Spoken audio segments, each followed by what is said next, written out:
अध्याय 5। एक सेवक की वफादारी ने बचा लिया। नरहन का भविष्य। पिछले अध्याय में आपने सुना कि झूरी पोखर की उस भयावह घटना के बाद द्रोणवार परिवार पर जैसे मृत्यु का साया टूट पड़ा था। विष मिले भोजन ने अधिकांश लोगों की जान ले ली थी। लेकिन इतिहास का खेल देखिए। जिस वंश को एक ही रात में समाप्त कर देने की योजना बनाई गई थी, उसी वंश का एक छोटा सा अबोध बालक जीवित बच गया। उस बालक का नाम था गंगाराम और उसके साथ थी उसकी मां। लेकिन उनके सामने सबसे बड़ा सवाल था, अब जाएं तो जाएं कहां? एक सेवक जिसने अपनी जान की परवाह नहीं की, उस भयावह घटना का प्रत्यक्षदर्शी था द्रोणवार परिवार का स्वामी भक्त सेवक राजू कामती। राजू समझ चुका था कि खतरा अभी टला नहीं है। महल में बचे हुए लोगों को खोजा जा सकता था। अगर सैनिकों को यह पता चल गया कि द्रोणवार परिवार का कोई वारिस जीवित है, तो शायद उस मासूम बच्चे को भी नहीं छोड़ा जाता। राजू कामती ने बिना किसी विलंब के एक निर्णय लिया।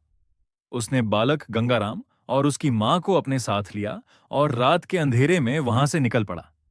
पीछे छूट गया उनका घर, छूट गया उनका राज्य और छूट गई वह धरती जहां कभी उनके पूर्वजों का अधिकार था।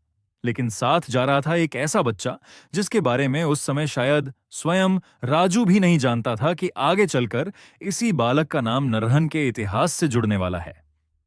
शुरू हुआ एक अनजान सफर। राजू कामती जानता था कि पीछा करने वाले लोग उन्हें खोज सकते हैं, इसलिए कोई सीधा रास्ता नहीं अपनाया गया। छिपते छिपाते रास्ते बदलते हुए ये तीनों आगे बढ़ते रहे। कई दिनों की भटकन के बाद वे पहुंचे चाकशामहो नामक स्थान पर। यहीं से गंगाराम के जीवन की कहानी ने एक नया मोड़ लिया। राजू कामती ने अपनी पहचान छिपा ली। वह मेहनत मजदूरी करके किसी तरह गंगाराम और उसकी मां का पालन पोषण करने लगा।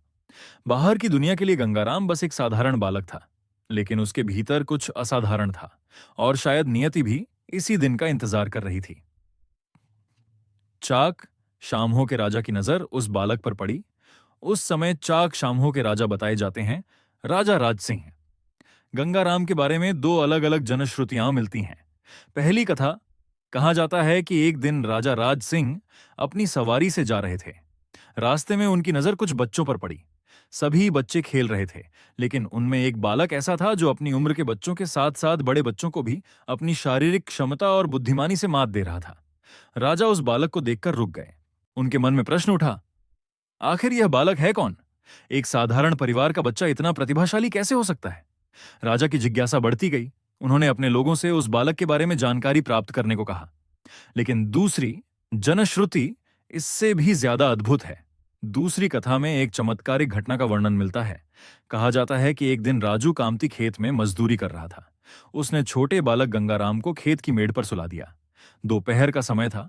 सूरज की तेज किरणें सीधे उस बालक के चेहरे पर पड़ रही थीं। तभी राजा राज सिंह की नजर उस ओर गई। उन्होंने देखा कि एक विषधर नाग बालक के पास पहुंचा और अपना फन फैलाकर उसके सिर के ऊपर इस प्रकार खड़ा हो गया मानो वह सूर्य की तेज किरणों से उस बच्चे को बचाने के लिए छत्र बना रहा हो। राजा यह दृश्य देखकर स्तब्ध रह गए। एक तरफ एक अज्ञात बालक, दूसरी तरफ उसके सिर पर फन फैलाए नाग। राजा के मन में एक ही सवाल उठा, आखिर यह बालक है कौन? राजा ने शुरू करवाई खोज। राजा राज सिंह ने अपने लोगों से कहा कि उस बालक और उसके परिवार के बारे में पूरी जानकारी प्राप्त की जाए। लेकिन जानकारी बहुत कम मिली। बस इतना पता चला कि एक वृद्ध व्यक्ति है, उसके साथ एक स्त्री है और उसके साथ वही बालक रहता है। वह वृद्ध मेहनत मजदूरी करके तीनों का पालन पोषण करता है। लेकिन वह आया कहां से है? उसका असली परिचय क्या है? इन सवालों का जवाब किसी के पास नहीं था।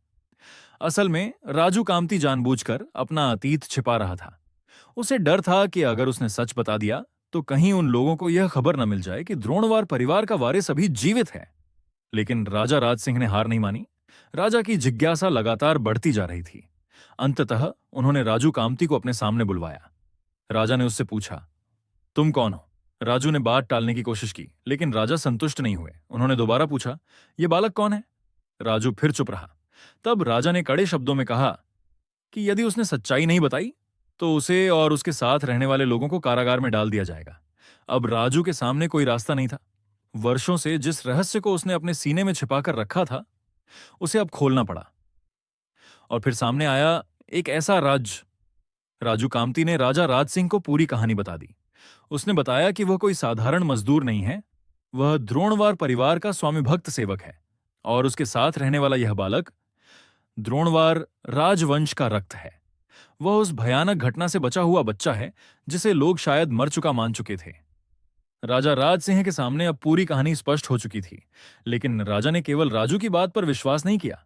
उन्होंने अपने गुप्तचरों को उस घटना की सच्चाई जानने के लिए भेजा। जांच हुई, राजू की बताई हुई कहानी की पुष्टि हुई, और तब राजा राज सिंह ने वह निर्णय लिया जिसने आगे चलकर इतिहास की दिशा बदल दी। गंगाराम को मिला राजमहल में स्थान। राजा राज सिंह ने गंगाराम और उसकी मां को अपने महल में सम्मानपूर्वक स्थान दिया। जिस बालक को कल तक अपनी पहचान छिपाकर रहना पड़ रहा था, आज उसे राज परिवार की सुरक्षा मिल गई थी।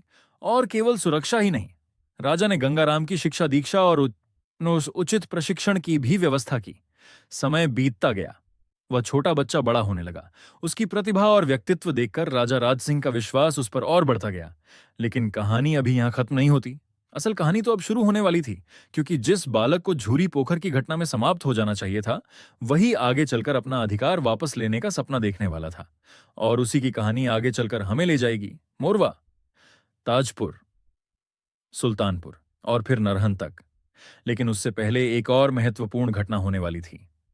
राजा राज सिंह अपनी पुत्री भागरानी का विवाह इसी गुप्त वंश के वारिस गंगाराम से करने वाले थे, और इस विवाह के बाद जो हुआ वही आगे चलकर नरहन एस्टेट की स्थापना की कहानी का सबसे महत्वपूर्ण मोड़ बना। अगले अध्याय में गंगाराम और भागरानी का विवाह कैसे हुआ, राज परिवार में रहते हुए गंगाराम के साथ ऐसा क्या हुआ कि उसने ससुराल छोड़ने का फैसला कर लिया, और सबसे बड़ा सवाल, क्या एक अपमान ने गंगाराम को अपना राज्य स्थापित करने के लिए मजबूर कर दिया था। अगला अध्याय यहीं से शुरू होगा। नारहन, इतिहास एवं वर्तमान, ऐसी ही ऐतिहासिक कथाओं और नरहन एस्टेट की पूरी कहानी के लिए हमारे पेज को फॉलो जरूर करें। नोट: इस अध्याय में वर्णित घटनाएं आपके द्वारा उपलब्ध कराई गई वंश परंपरा जनश्रुति पर आधारित हैं।